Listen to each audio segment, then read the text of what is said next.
प्रधानमंत्री नरेंद्र मोदी ने गांधरबल में जेडमोर टनल का शुभारंभ कर दिया। यह टनल क्या है, इससे देश की ताकत कितनी बढ़ेगी, पाकिस्तान और चीन के लिए यह टनल कितनी बड़ी आफत है या फिर टेंशन है, यह बताने से पहले मैं आपको बीजेपी के धुर विरोधी और जम्मू कश्मीर सूबे के मौजूदा मुख्यमंत्री उमर अब्दुल्ला ने जो कहा वो बताता हूं।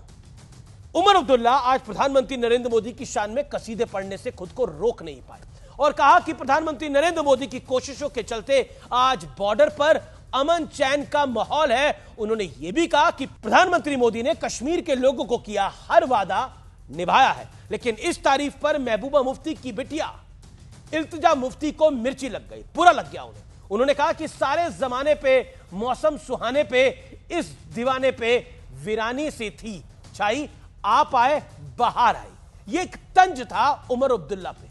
अब यह भी जान लीजिए कि आखिर प्रधानमंत्री मोदी ने ऐसा क्या कर दिया जिसके चलते उनके धुर विरोधी भी उनके फैन हो गए हैं। जिस टनल का प्रधानमंत्री मोदी ने उद्घाटन किया है वो श्रीनगर लेह हाईवे NH1 पर मौजूद है और इसकी कुल लंबाई 6.4 किलोमीटर है। ये ऑल वेदर कनेक्टिविटी वाली टनल है। श्रीनगर से सोनमर्ग से ये जुड़ेगी और जो सफर पहले 3 घंटे में पूरा होता था वो मात्र 20 मिनट में पूरा हो जाएगा। इस टनल के बन जाने से चीन सीमा पर भारतीय सैनिकों को हर मौसम में रसद यानी सामान पहुंचाना बेहद आसान हो जाएगा।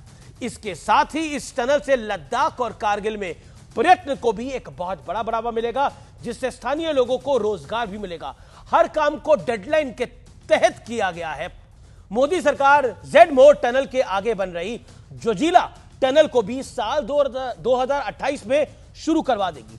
इससे अमरनाथ गुफा, कारगिल और लद्दाख को भी ऑल वेदर कनेक्टिविटी मिल जाएगी। लेकिन आज वर्तमान और भविष्य की योजनाओं के साथ इतिहास को देखना भी आवश्यक हो जाता है, क्योंकि 2013 में डॉक्टर मनमोहन सिंह की सरकार के दौरान रक्षा मंत्री रहे AK एंटनी ने भरी संसद में कहा था कि हमारी पुरानी नीति थी कि बॉर्डर वाले इलाकों को डेवलप नहीं किया जाए, क्योंकि हमारे दुश्मन देश युद्ध की स्थिति में हमारे ही इंफ्रास्ट्रक्चर का इस्तेमाल हमारे खिलाफ कर सकते हैं।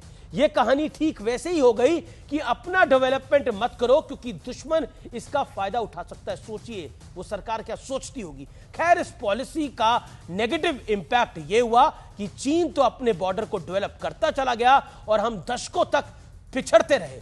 लेकिन सत्य और तथ्य यह है कि मोदी सरकार के दौर में पिछले 10 सालों में नेहरू युग से चली आ रही पॉलिसी को एक तरह से रद्दी की टोकरी में फेंक दिया गया है और नतीजा यह है कि आज बॉर्डर डेवलपमेंट के मामले में भारत दुनिया के टॉप